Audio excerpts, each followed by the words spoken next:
आज रहे हैं जिसे सुनकर आपके रोंगटे खड़े हो जाएंगे। कल युग के अंत में स्त्रियों का व्यवहार और आचरण कैसा होगा, ये जानकर आप हैरान रह जाएंगे।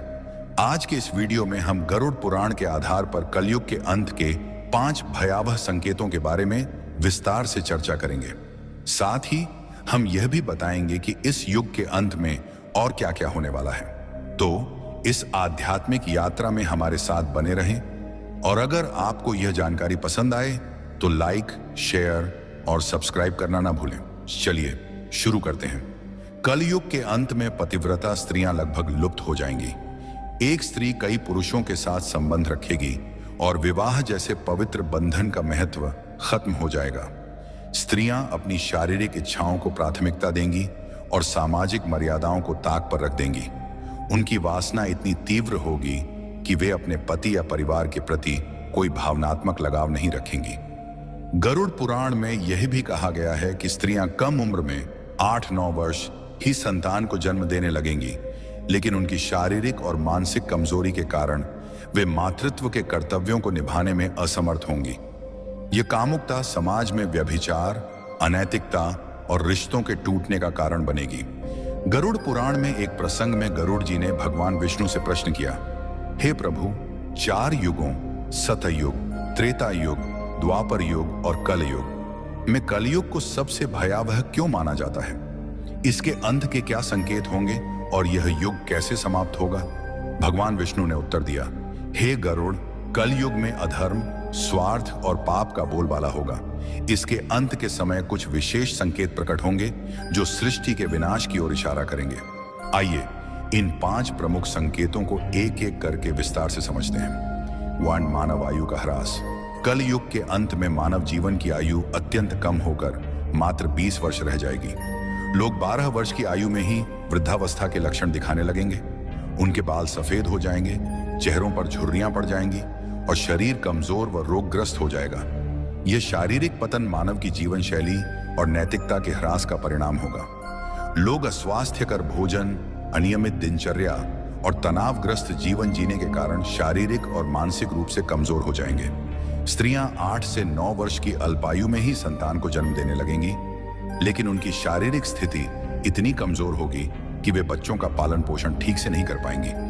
बच्चे कुपोषण और कमजोरी के शिकार होंगे, जिससे समाज में अस्वस्थ और कमजोर पीढ़ियां उत्पन्न होंगी। इस कारण पारिवारिक और सामाजिक संरचना पूरी तरह चरमरा जाएगी।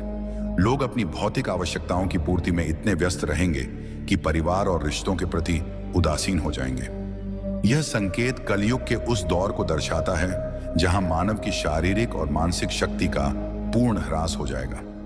समाज में अव्यवस्था, अशांति और अराजकता का बोलबाला होगा। लोग एक दूसरे के प्रति प्रेम और विश्वास खो देंगे और स्वार्थ ही जीवन का आधार बन जाएगा। यह स्थिति हमें चेतावनी देती है कि शारीरिक और मानसिक स्वास्थ्य को बनाए रखने के लिए संतुलित जीवन शैली और नैतिकता का पालन आवश्यक है। तो पतिव्रता स्त्रियों का लोप। कलयुग के अंत में नैतिकता और धर्म का इतना ह्रास हो जाएगा कि पतिव्रता स्त्रियां लगभग लुप्त हो जाएंगी। एक स्त्री कई पुरुषों के साथ संबंध स्थापित करेगी, जो सामाजिक और नैतिक पतन का स्पष्ट संकेत होगा।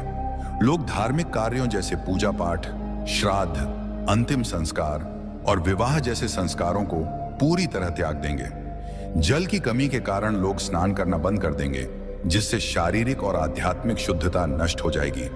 भोजन में मांसाहार का प्रभुत्व होगा और सात्विक भोजन जैसे फल, सब्जियां और अनाज दुर्लभ हो जाएंगे।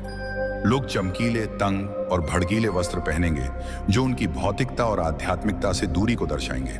समाज में स्वार्थ, लालच और छल कपट का बोलबाला होगा। रिश्तों में विश्वास की कमी हो जाएगी और लोग केवल अपनी सुख सुविधाओं के लिए जिएंगे।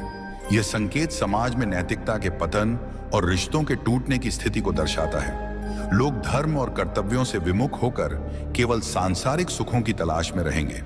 यह स्थिति सामाजिक अविश्वास, अशांति और अनैतिकता को बढ़ावा देगी। गरुड़ पुराण हमें सिखाता है कि धर्म और नैतिकता का पालन ही समाज को स्थिर और सौहार्दपूर्ण बनाए रख सकता है। 3. वृक्षों का फलहीन होना। कलयुग के अंत में प्रकृति का भीषण विनाश होगा। वृक्ष फल और फूल देना बंद कर देंगे और केवल शमी वृक्ष ही जीवित रहेंगे। लोग शाकाहार को पूरी तरह त्याग देंगे और मांसाहार पर निर्भर हो जाएंगे। भोजन तामसिक और रोगकारी होगा, जिससे लोग कम उम्र में ही बीमारियों का शिकार हो जाएंगे। गायों की पूजा बंद हो जाएगी और उन्हें केवल दूध और मांस के लिए पाला जाएगा। ये संकेत प्रकृति के प्रति मानव की लापरवाही और अंधाधुंध दोहन का परिणाम है। वनों की कटाई, पर्यावरण प्रदूषण और प्राकृतिक संसाधनों के दुरुपयोग के कारण प्रकृति का संतुलन बिगड़ जाएगा। वृक्षों का फलहीन होना और प्राकृतिक संसाधनों का ह्रास पर्यावरणीय असंतुलन को और गहरा कर देगा। समाज में भोजन की कमी के कारण लोग भूख और कुपोषण से ग्रस्त होंगे। यह स्थिति हमें पर्यावरण संरक्षण और प्रकृति के प्रति सम्मान की महत्ता सिखाती है। 4. अल्पवृष्टि। कलयुग के अंत में वर्षा अत्यंत कम हो जाएगी। खेतों में अनाज का उत्पादन बंद हो जाएगा और जो थोड़ा बहुत अनाज होगा वह छोटा, रसहीन और पौष्टिकता से रहित होगा। फलों में रस का अभाव हो जाएगा, जिससे लोग भूख और प्यास से तड़पने लगेंगे। केवल बकरियों का दूध ही उपलब्ध होगा, जो प्राकृतिक संसाधनों की कमी को दर्शाता है। यह स्थिति सामाजिक और आर्थिक संकट को और गहरा कर देगी। लोग जीवन की मूलभूत आवश्यकताओं जैसे भोजन और जल के लिए संघर्ष करेंगे। खेती और कृषि कार्य पूरी तरह ठप हो जाएंगे, जिससे समाज में भुखमरी, अशांति और हिंसा बढ़ेगी। यह संकेत पर्यावरणीय विनाश और मानव की लापरवाही का परिणाम है, जो हमें प्रकृति के संरक्षण और संतुलित जीवन की आवश्यकता की याद दिलाता है। कलयुग के अंत का सबसे भयावह संकेत होगा 7 सूर्यों का उदय। भगवान विष्णु सूर्य की किरणों में विराजमान होकर पृथ्वी का सारा जल सोख लेंगे। 7 सूर्यों की तीव्र गर्मी से संपूर्ण सृष्टि जलकर राख हो जाएगी।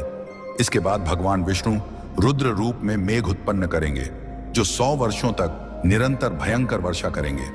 यह वर्षा सृष्टि को जलमग्न कर देगी और संपूर्ण संसार का अंत हो जाएगा। यह प्रलय सृष्टि के चक्र का एक हिस्सा है, जो संहार के बाद नई शुरुआत की ओर ले जाता है। जब पाप और अधर्म अपनी चरम सीमा पर पहुंच जाएंगे, तब सृष्टि का अंत अनिवार्य हो जाएगा। यह संकेत हमें सिखाता है कि सृष्टि का प्रत्येक चक्र एक नई शुरुआत का मार्ग प्रशस्त करता है, और धर्म का पालन ही हमें इस चक्र में सकारात्मक योगदान देने के लिए प्रेरित करता है। भगवान विष्णु ने गरुड़ जी से कहा, यह विनाश केवल अंत नहीं, बल्कि एक नई सृष्टि की शुरुआत है। जब यह सृष्टि नष्ट हो जाएगी, तब परमात्मा अपनी इच्छा से एक नई, शुद्ध और पवित्र सृष्टि की रचना करेंगे। इस नई सृष्टि में धर्म, सत्य और आध्यात्मिकता का पुनरुत्थान होगा। केवल वे जीव इस नई सृष्टि में स्थान पाएंगे जिन्होंने धर्म और सत्य का पालन किया होगा। यह संदेश हमें प्रेरित करता है कि कठिन परिस्थितियों में भी सच्चाई और धर्म का मार्ग अपनाकर हम अपने जीवन को सार्थक बना सकते हैं। तो अगर आपको वीडियो ये अच्छी लगी हो तो लाइक और सब्सक्राइब करें। धन्यवाद दोस्तों। तुम्हें बहुत मरे बे, हाँ पिट बे शर्मा।